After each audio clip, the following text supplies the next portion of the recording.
Welcome to the Harvard Business IdeaCast. I'm Sarah Green from Harvard Business Review, and I'm joined today by Ron Ashkenath, a frequent contributor to Harvard Business Review and the author of Simply Effective: How to Cut Through Complexity in Your Organization and Get Things Done. Ron, thanks so much for joining us today. Pleasure to be here. So I think to most people, greater simplicity does sound really appealing. But if that's the case, then why does it seem like everything's so complicated? Well, first of all, you have to realize that I have never met a manager who gets up in the morning and says, I'm going to try to make my organization as complex as possible and make it difficult for people to get things done. So when we talk about complexity, a large portion of it is unintentional, unconscious, and unintended. So that's the issue that managers have to grapple with, is how do they become more conscious of the complexity that they may be causing themselves.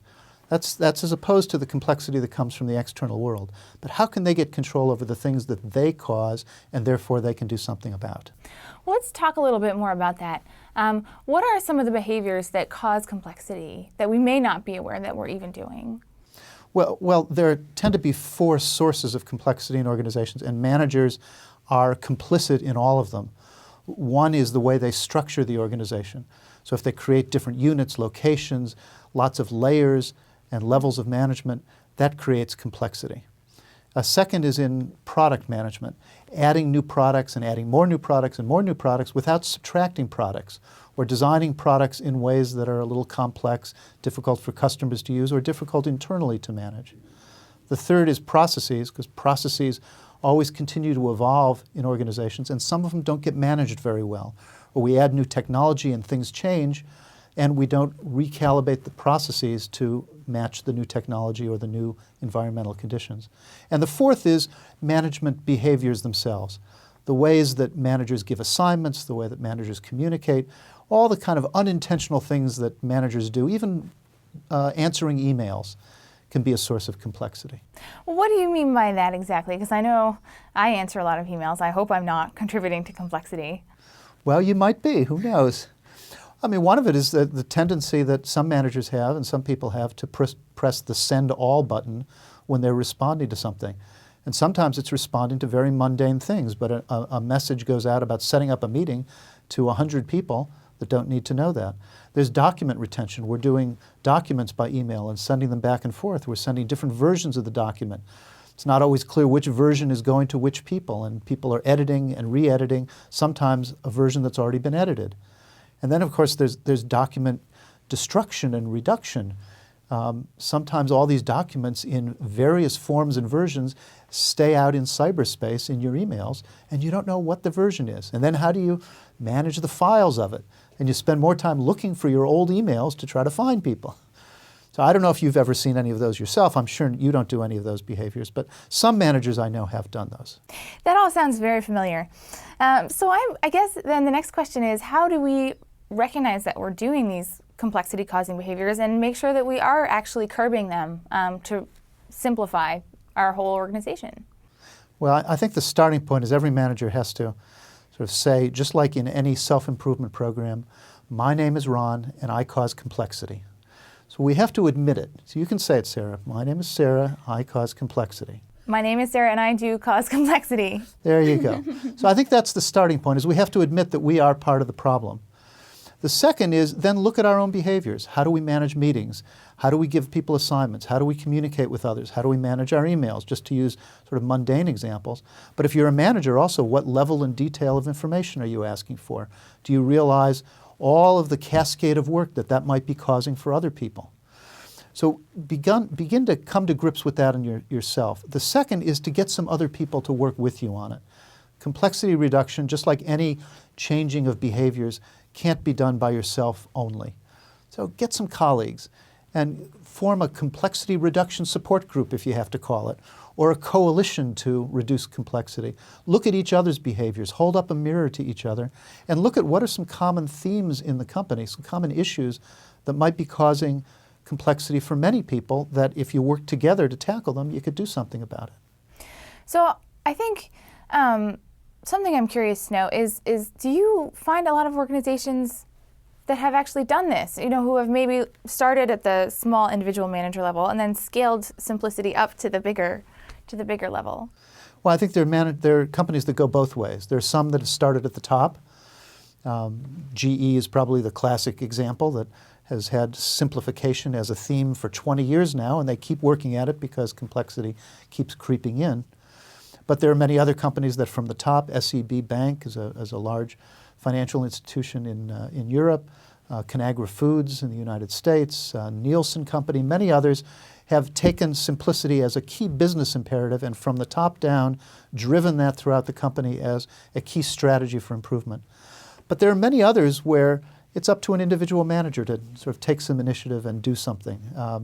One example that I have in the book is the Herman Miller Company. Mary Stevens, a product development manager, looked at their Aeron chair and realized that they were giving customers many, many different options for customizing the chair. And when you put it all together, they were promising that they could create 4 million different versions of this chair, which created a huge amount of cost and administrative burden, et cetera. She went back to customers and found the customers didn't really want 4 million choices. In fact, only about 4,000 were ever ordered, and of those, a much smaller number, the bulk of them. So she began to reduce the choices, reduce the cost, make it simpler to produce that chair, and easier for customers to be able to buy the chair. That's the initiative of one individual. It didn't mean the whole company needed to focus on simplicity. It was this one manager taking the initiative. So we've been talking a lot about complexity. The book is actually about simplicity. So my question to you is simplicity just the lack of complexity? Or once you've stripped out complexity, is there something else you have to do to put in simplicity? Well, simplicity is one of those age-old values. I mean, Socrates and Plato and Aristotle. I mean, lots of people talk about simplicity as one of those wonderful virtues in life. So everybody aims for it. But it's really it's a journey, and it's something you never get to. Complexity is always creeping into an organization, and you always have to work on how to reduce that complexity to become more simple.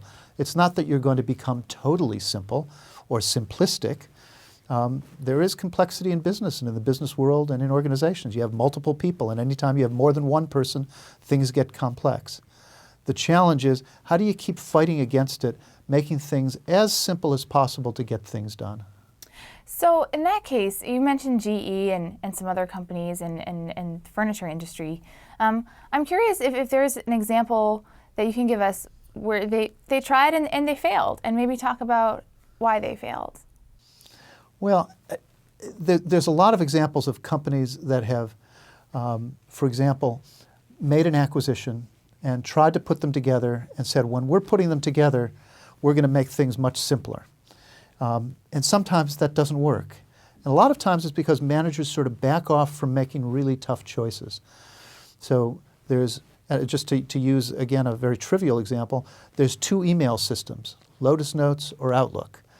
And instead of just making a decision, we're going to go one way or the other, they spend months and months debating and doing comparisons and analysis. And in the meantime, there's a whole lot of confusion and complexity that's built into the system. It's not intentional. Nobody's trying to create complexity. But they've gone down a path and then don't quite make the choices. Another area where it creates complexity, where they've tried to create simplicity, is in large enterprise-wide systems. And many times it's done with the intention of, if we create this one enterprise integrated system, it's going to simplify all of our work.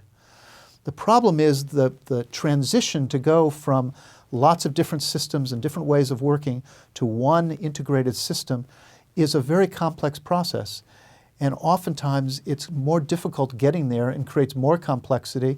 And you have to have a incredible amount of persistence and patience to make it through. Most companies don't have that, as well as the money to make it through. And then it takes a few years and things have changed and it's not simple anymore. So those are examples of where there's an intention to simplify, but it doesn't quite happen. So it sounds like you're saying that being complicated is actually easier than being simple. Well, being complicated, it's not easier. It's just a fact of life. In fact, one of the messages in the book, and that I'm really trying to stress, is that Simplicity-mindedness, that is the goal of trying to create greater simplicity, needs to be a managerial competence. Just like strategic planning and budgeting and giving assignments, doing all the things that are managerial competences, simplicity should be a managerial competence. How to continually look for opportunities to simplify, places that have gotten too complicated, too convoluted, where if we could cut through it, we'll make it easier to get things done, be better for our customers, better for our shareholders, better for ourselves. Better for our employees, too. Absolutely. Ron, thank you so much for talking with us today. It's been a pleasure. That was Ron Ashkenaz, and the book is Simply Effective. For more, go to hbr.org.